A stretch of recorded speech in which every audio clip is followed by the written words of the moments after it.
Welcome to the Convict Podcast, folks. I'm your host, Molière Dimash, and I have some breaking news. We have single-handedly shut down the website for the mortality statistics regarding deaths that happened in the Florida Department of Corrections. The Department of Corrections have removed all of those deaths away from public access. They are no longer available. Okay, so let me explain to you guys what that means. It means that from here on out, moving forward, the two guys behind me, in conjunction with Lester Fernandez, the Inspector General himself, they have decided to cover up every single death that happens in the Department of Corrections from here on out. You will never know the details. So it's so crazy because this move, making that information public, was celebrated in 2014 by the Miami Herald because it allowed for the public to get to the bottom of these mysterious deaths. You know, people being told that, you know, their husband was pushing a wheelchair, he fell down and he died of natural causes. But when they go to pick up the body, the head is crushed in like a watermelon. You know what I mean? It really happened. Or in the case of Daniel Sions, the prison cremates him and just mails the ashes home to his cousin. And there's no room for a follow-up autopsy to determine what really happened. Because there were so many questions regarding inmate deaths, they made this information public. And because of this podcast, it's no more. Now, you'd say that's democracy, right? Make this information public so that we can start a public discussion about it. The problem was nobody was discussing it. Not until the Convict Podcast came along and started asking all of the necessary questions. Now they have concerned relatives calling them like, what really happened to my loved one? And they can't stand it. So guess what they did?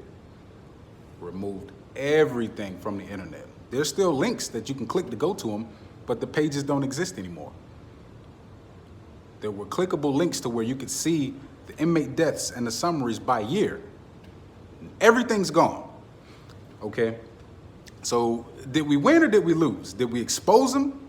Because if the things that I said on this podcast were not true or inaccurate, anybody could issue a statement saying what really happened. They didn't. They do what correctional officers always do when Molière Dimash comes around. They run. Because they run from the truth. So what does that mean moving forward, folks? We have to do better. And this is a result of voting the wrong way in elections. Republican voters, you guys put Ron DeSantis in office. A responsible governor would have never let anything like this happen. They're concealing public information away from the public because all of the right answers were asked. This is the antithesis of democracy. That's what they do in a banana republic. That's what they do in Islamabad, Pakistan. That's what they do in North Korea. Because democracy reared its head. We got together and we said, hey, something's not right here. We shared the videos from the Convict Podcast. We asked all of the right questions and we told the truth. And they wiped the record clean. It's a sad day. It's a very sad day.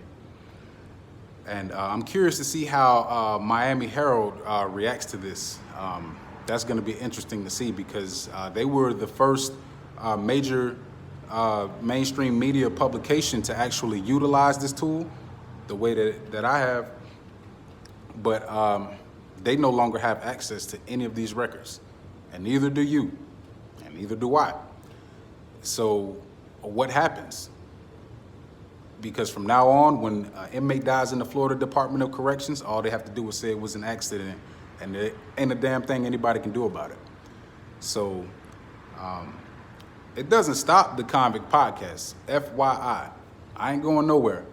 But you guys have to understand that when you get to the root cause of this stuff, it all boils down to the elections. Anybody who supported Ron DeSantis, you are complicit in this. Anybody who's ever voiced the slightest bit of praise or approval of Mark Inch, you are complicit in this, whether you have a loved one in prison or not. Anybody who supported them in any way, shape, or form, you gave them incentive to believe that they would have support behind pulling this kind of stunt. And now as a result, so many people are going to be murdered, and it's all going to be swept under the rug. And it ain't a damn thing we can do about it.